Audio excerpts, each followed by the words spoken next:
समादरणीय प्रिय भक्तवृन्द यहाँहरू सबैलाई हार्दिक प्रणाम, हार्दिक नमन। श्रीमद् विष्णु महापुराणको यो दिव्य कथाको यो नयाँ श्रृङ्खलामा यहाँहरू सबैलाई म हार्दिक स्वागत गर्दछु। आउनुहोस् कथालाई प्रारम्भ गरौँ। सबैभन्दा पहिले मङ्गलाचरण गरौँ। यहाँहरूले कुन ठाउँबाट कथालाई हेर्दै हुनुहुन्छ, सुन्दै हुनुहुन्छ कमेन्ट बक्समा कमेन्ट गर्नुहोला र त्यस्तै गरेर च्यानलमा नयाँ जोडिनु भएको छ भने च्यानललाई सब्स्क्राइब गर्न नबिर्सनुहोला। आउनुहोस् आजको कथालाई पनि प्रारम्भ गरौँ। सबैभन्दा पहिले भगवानलाई मनमा स्मरण गर्दै हामी कथालाई श्रवण गरौँ। ओम व्यासाय विष्णुरूपाय व्यासरूपाय विष्णवे नमो वै ब्रह्मनिधिये वासिष्ठाय नमो नमः। नमो ब्रह्मण्यदेवाय गोब्राह्मणहिताय च जगद्धीताय कृष्णाय गोविन्दाय नमो नमः। जीतं ते पुण्डरीकाक्ष नमस्ते विश्वभावन सुब्रह्मण्य नमस्तेस्तु महापुरुषपूर्वजः। नमो हिरण्यगर्भाय प्रधान व्यक्तरूपिणे नमोस्तु वासुदेवाय शुद्धज्ञानस्वरूपिणे। देवानां दानवानां च समान्यमसि दैवतं सर्वदा चरणद्वन्द्वं व्रजामि शरणं तव। ओम नमो भगवते वासुदेवाय। श्रीमद् विष्णु महापुराणको अब तृतीय अंशको तेस्रो चाहिँ अध्यायमा आज बताउँदै जानुभएको छ। मैत्रेय नाम गरेका ऋषिलाई पराशर नाम गरेका महर्षिले भन्नुहुन्छ, मैत्रेयले हे भगवान, सबैभन्दा पहिले मैत्रेय नाम गरेका ऋषिले प्रश्न गर्नुहुन्छ, हे भगवान, हजुरका वचनहरूका माध्यमद्वारा यो सम्पूर्ण चराचर जगत भगवान श्री विष्णुबाट उत्पन्न भएको यो प्रकारको ज्ञान मलाई प्राप्त भयो। उहाँमै अवस्थित रहेको यो संसार छ। यो संसार विष्णुमय छ अनि भगवान विष्णु नै यो संसारको के हुनुहुन्छ त भने आधार स्वरूप हुनुहुन्छ। भगवानबाट यो संसारको सृष्टि भयो भन्ने कुरा भयो।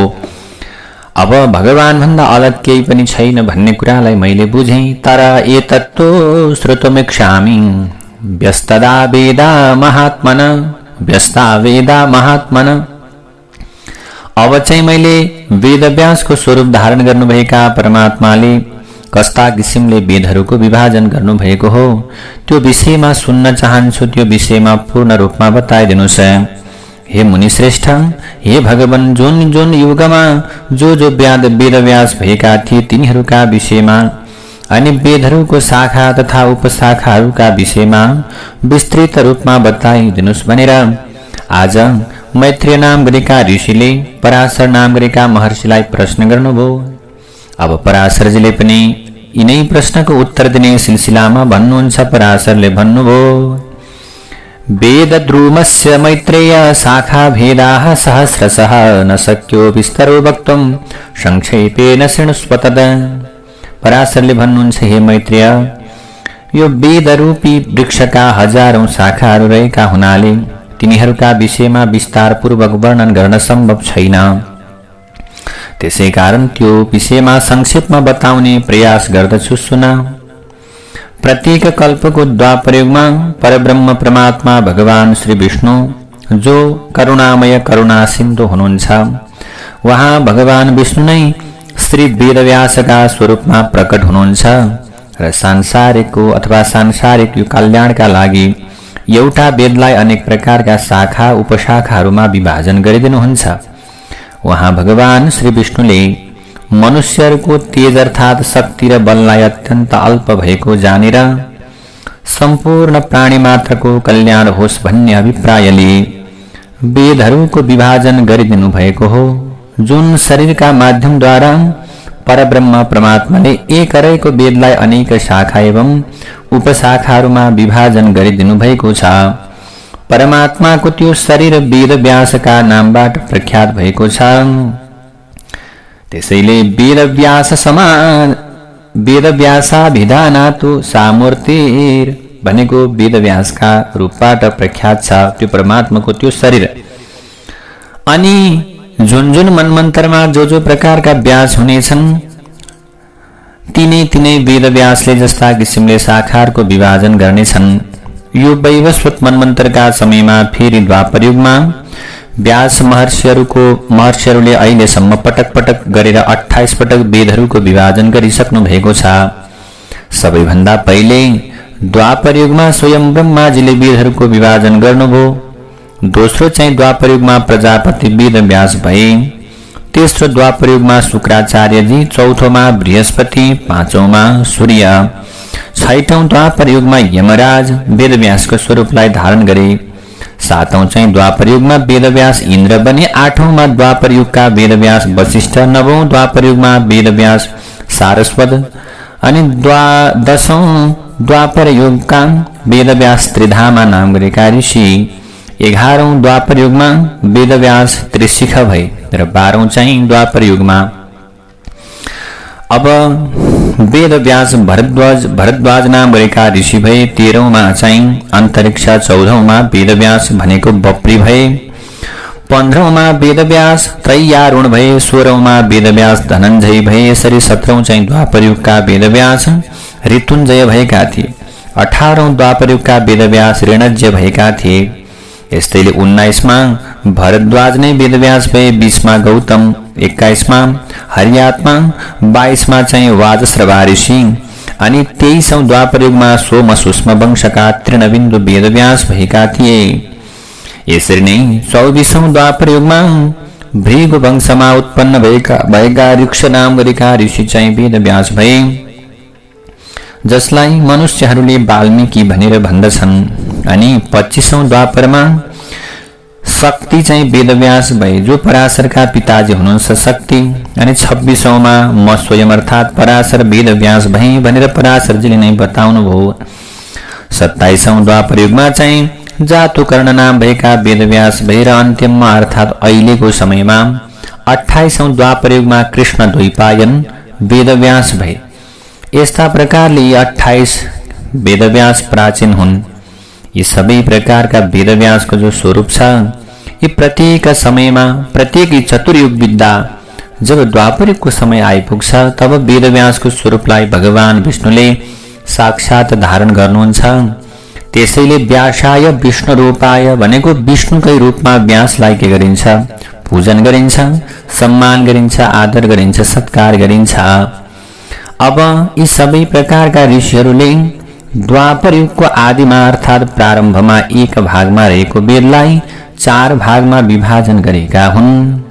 र हे महामुनि, मेरा चाहिँ छोरा कृष्ण द्वैपायन पछि अब आउने द्वापर युगमा द्रोणाचार्यका छोरा अश्वत्थामा वेदव्यास हुनेछन्। द्रोणाचार्यका छोरा ध्रुवमेकाक्षरं ब्रह्मा ओमित्येवं व्यवस्थितं बृहत्वाद विहणं त्वाच्च तद्ब्रह्मेत्यभिधीयते। अब यो अविनाशी ओम अर्थात् ध्रुव सत्य एक अक्षर नै ब्रह्म हो। यो अत्यन्त बृहत एवं व्यापक रहेको छ, यसकारण ओमलाई ब्रह्म भनिएको। भूरलोक, भूवरलोक र स्वरलोक यी तीनवटै लोकहरू प्रणवमा अवस्थित रहेको बताइन्छ। अनि प्रणव नै ऋग्वेद, यजुर्वेद, सामवेद एवं अथर्ववेदमय रूप हो। त्यसै कारणले गर्दा प्रणव अर्थात् ओमकार स्वरूप ब्रह्मालाई नमस्कार छ, जो सम्पूर्ण जगतको उत्पत्ति र प्रलयको कारक तत्व होइ बक्सिन्छ। अनि महत्तत्व अर्थात् बुद्धि तत्व भन्दा पनि अत्यन्त गोप्य सूक्ष्म हुनुहुन्छ। वहाँ ओमकार स्वरूप परब्रह्मलाई नमस्कार छ, जो अगाध अर्थात् बुझ्न जान्न नसकिने। भगवान कस्तो हुनुहुन्छ? ब्रह्म अभागाधा पारमक्षय्यं जगत् सम्मोहनालयं संप्रकाश प्रवृत्त्याभ्यां पुरुषार्थ प्रयोजनम्। संप्रकाश प्रवृत्तिभ्यां पुरुषार्थ प्रयोजनम्। भगवान जो अगाध अर्थात् बुझ्न नसकिने, जान्न नसकिने अपार हुनुहुन्छ। भगवान अपार भनेको पार पाउनै नसकिने, अक्षय भनेको कहिले नाश नहुने, जो सम्पूर्ण संसारलाई मोहका वशमा पार्ने तमोगुणको आश्रय हुनुहुन्छ एवं प्रकाशमय अर्थात् सत्वगुण अनि प्रवृत्ति रूप अर्थात् रजोगुणका माध्यमद्वारा पुरुषलाई भोग एवं मोक्ष रूप परमार्थ पुरुषार्थको प्रदायक अर्थात् भगवान दाता हुनुहुन्छ। जो चाहिँ सांख्य ज्ञानीहरूको परम निष्ठा हुनुहुन्छ, समदमयुक्त पुरुषहरूका लागि प्राप्त हुने ठाउँ, जो अव्यक्त र अविनाशी हुनुहुन्छ भगवान, क्रियाशील ब्रह्म भए तापनि निरन्तर स्थिर रहनुहुन्छ। यस प्रकार जसलाई प्रधान स्वयम्भू र अन्तर्यामी भनेर सम्बोधन गरिन्छ, जो विभाग रहित अत्यन्त प्रकाशमय, अक्षय र नाश नहुने, यस्तो प्रकारको भगवान अनेकौं स्वरूपहरू भएको भगवान हुनुहुन्छ। अविभागम तथा शुक्लम अक्षरम बहुधात्मकम, भगवान कस्तो हुनुहुन्छ? अनेक प्रकारका भगवानका स्वरूप छन्। परम ब्रह्मणि तस्मै नित्यमेव नमो नमः, ओमकार रूप परब्रह्म भगवान, जो परमात्मा स्वरूप भगवान वासुदेवकै स्वरूप भइबक्सिन्छ। परब्रह्म परमात्मा भगवान श्रीहरि ओमकार स्वरूप परब्रह्म परमात्मालाई नित्य निरन्तर नमस्कार छ। त्यस्तै गरेर एतद् ब्रह्म त्रिधाम एतद् अभेदम अपि स प्रभु, सर्वभूतेष्वभेदोऽसौ भिद्यते भिन्न बुद्धिभिः। जो ओमकार स्वरूप परब्रह्म भए तापनि अकार उकार र मकार यी तीन किसिमका भेदहरू भएको हुनुहुन्छ। यी सम्पूर्ण भेदहरूमा अभेद रूपबाट अवस्थित हुनुभए तापनि भेद बुद्धि भएकाहरूले भगवानलाई भेद रूपमा नै देख्छन्, अर्थात् भगवानलाई त्यस्तै सम्झिन्छन्। भगवान चाहिँ सर्वात्मा ऋक यजु साममय हुनुहुन्छ। ऋक यजु सामवेदको तत्व स्वरूप त्यो ओमकार नै सम्पूर्ण शरीरधारीहरूको आत्मा हो। त्यसैले सविद्यते वेदमय सवेदम करोति भेदैर्बहुभिः स शाखम्, शाखा प्रणीता स समस्त शाखा, ज्ञानस्वरूपो भगवान् अनन्ता, ज्ञानस्वरूपो भगवान् अनन्तः। सर्ववेदमय भगवान श्रीहरि ऋग्वेदादि स्वरूपबाट अलग भएर रहनुहुन्छ अनि उहाँले आफ्नो त्यो प्रकारको वेदमय जो प्रकारको प्रवृत्ति छ, त्यो स्वरूपलाई अनेकौं अनेकौं अनेकौं शाखाहरूमा विभाजित गरिदिनुहुन्छ। त्यसरी नै उहाँ परब्रह्म परमात्मा सम्पूर्ण शाखाहरूका रचयिता र तिनीहरूको ज्ञान स्वरूप हुनुहुन्छ। यसरी तेस्रो चाहिँ अध्यायमा पराशरले बताउनुभयो। अब तृतीय अंशको चौथो अध्यायमा पराशरजीले वेदव्यासको महात्म्य, वेदव्यास भगवानको महत्व र वेदहरूको बाँडफाँड कसरी भयो त भन्ने विषयमा यस्ता प्रकारले जानकारी दिँदै हुनुहुन्छ। पराशर उवाच, पराशरजीले भन्नुभयो, आद्यो वेद चतुष्पादः शतसाहस्र संहितः ततो दशगुणा कृष्णो यज्ञोऽयं सर्वकामधुक्। बताउनु भो पराशरजीले। आद्यो भनेको सृष्टिको आरम्भमा अर्थात् आदिमा प्रारम्भमा, वेद चतुष्पादः ऋग्वेद यजुर्वेद सामवेद एवं अथर्ववेद नाम रूपी यी चार पाउहरूबाट सम्पन्न भएको, शतसाहस्र संहिता भनेको 100,000 भनेको 1,00,000 मन्त्रको त्यो मन्त्रहरू भएको एउटा वेद थियो।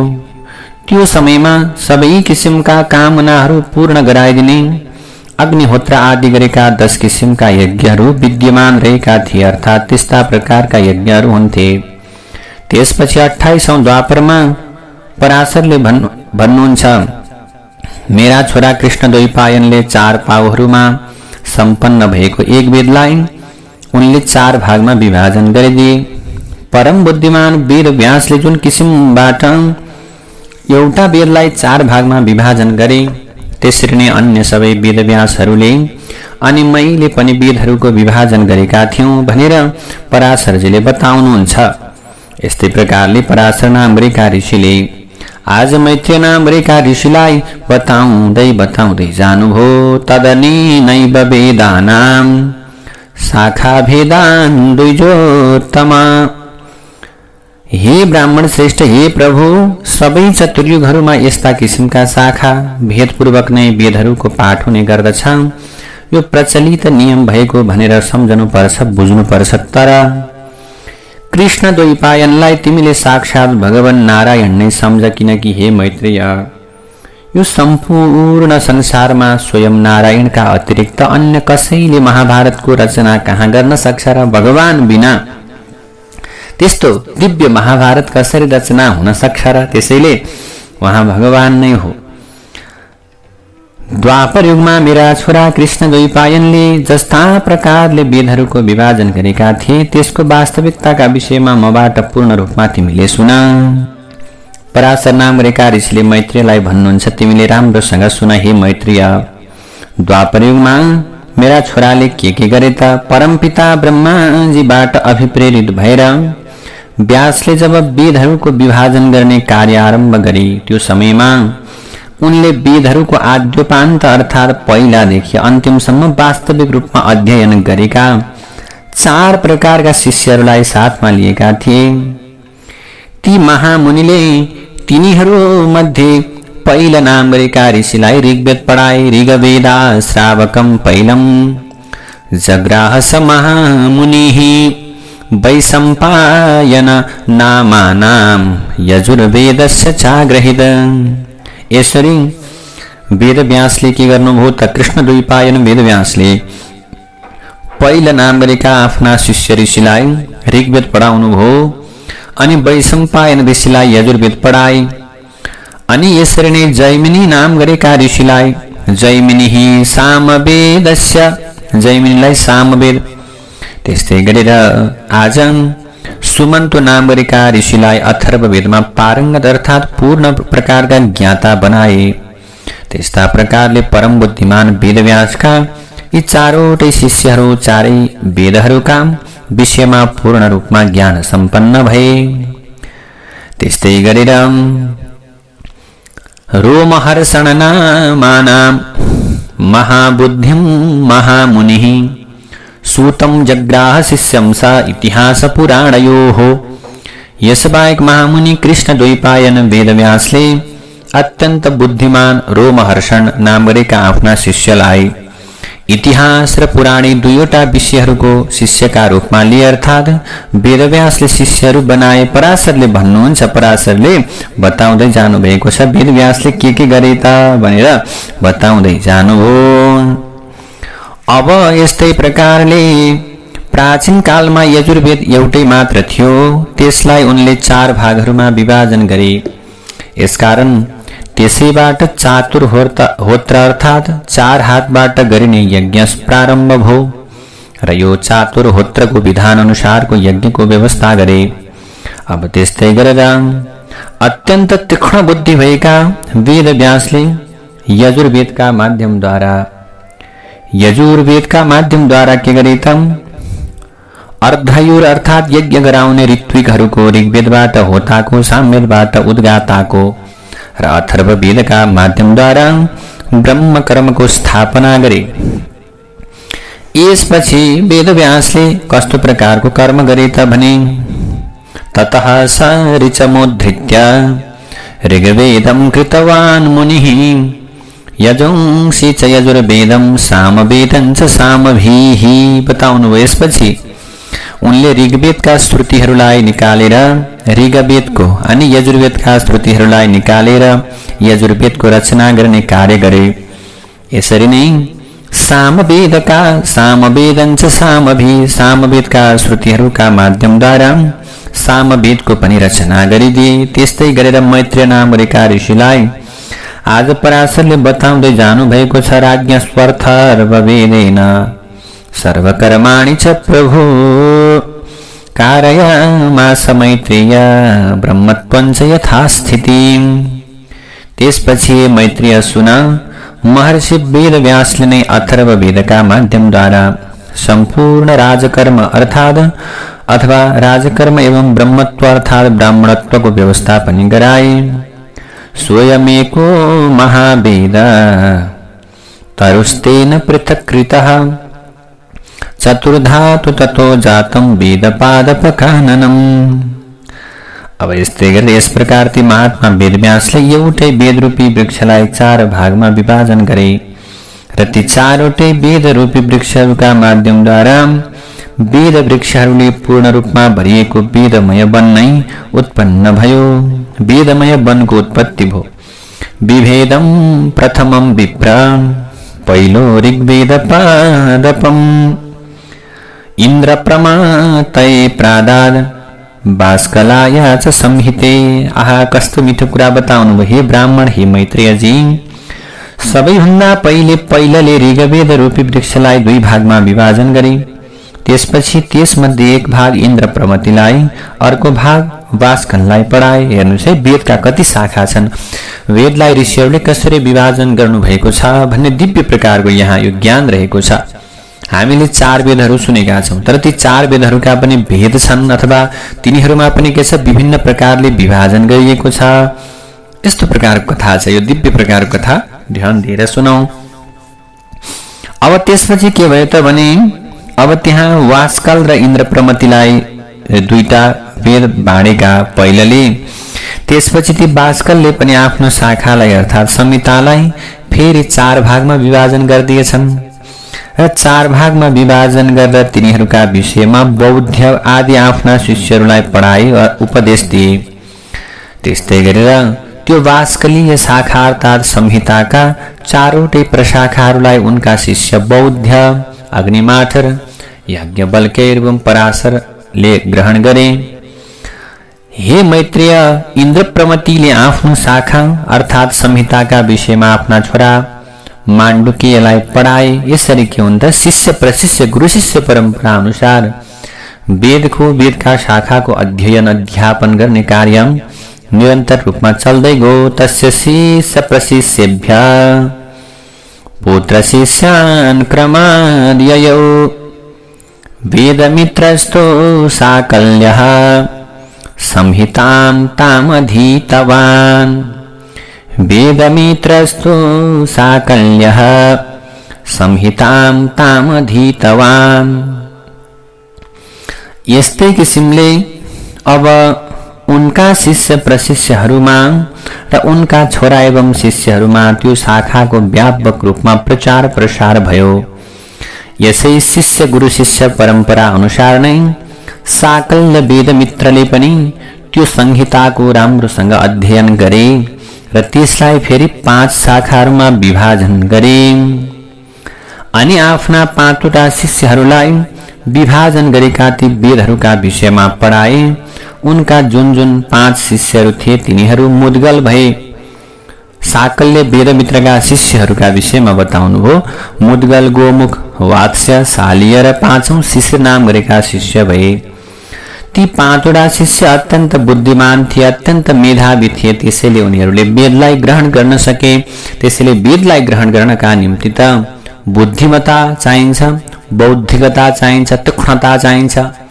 जबसम्म कुशाग्र बुद्धि हुन सक्दैन तबसम्म वेद जस्तो जटिल विषयलाई ग्रहण गर्न पनि सकिँदैन। त्यसैले ती अत्यन्त बुद्धिमान शिष्य थिए।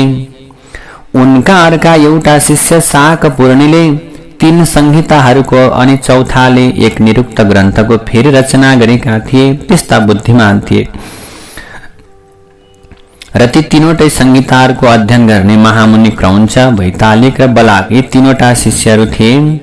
अनि निरुक्तको अध्ययन गर्ने उनका चौथा शिष्य चाहिँ वेद वेदाङ्गमा अत्यन्त पारङ्गत अर्थात् त्यसका विषयमा पूर्ण रूपमा ज्ञान हासिल गरेका निरुक्तका उनी के भई रचयिता भए। निरुक्तकृ चतुर्थो हुद वेद वेदाङ्ग पारगः। वेद वेदाङ्गमा पारङ्गत नभएसम्म निरुक्तको रचना कहाँ हुन्छ र त्यसैले वेद वेदाङ्गमा पारङ्गत भएका उनले पूर्ण रूपमा ज्ञान हासिल गरेका कारण निरुक्तका उनी के भई रचयिता भए। इत्येताः प्रतिशाखाभ्यो व्यनुशाखा द्विजोत्तमा वास्कलीश्चा परा तिस्रः संहिताः कृतवान् द्विज। हे ब्राह्मण श्रेष्ठ, यस्ता प्रकारले वेदरूपी रुखका हाँगा प्रतिहाँगाहरूबाट नै सहायक हाँगाहरू बने अर्थात् अनुशाखाहरू बनेर वास्कलले पनि आफ्ना भागको संहिताबाट 3 प्रकारका शाखाहरूको रचना गरे। शिष्यः कालाय निर्गार्ग्यस् तृतीयस्य कथा जवः इत्येते बहुधा प्रोक्ताः संहितायै प्रवर्तिताः। बताउनुभयो ती शाखाहरूका विषयमा अध्ययन गर्ने उनका 3 शिष्यहरू कालायनी, गार्ग्य र कथाजव यी 3 प्रकारका शिष्य भए। यस्ता प्रकारले इत्येते बहुधा प्रोक्ता जसले शाखाहरूको प्रवर्धन गरेका थिए तिनीहरू धेरै के थिए भने शिष्यहरू थिए ती वौहचका नामबाट के भई संसारमा प्रख्यात भए। जय जय श्री विष्णु महापुराणे तृतीयांशे चतुर्थोऽध्यायः। नारायण हरि हरि श्री कृष्ण गोविंद हरे मुरारे, हे नाथ नारायण वासुदेव अनंत वैकुंठ मुकुंद कृष्ण गोविंद दामोदर माधवेति।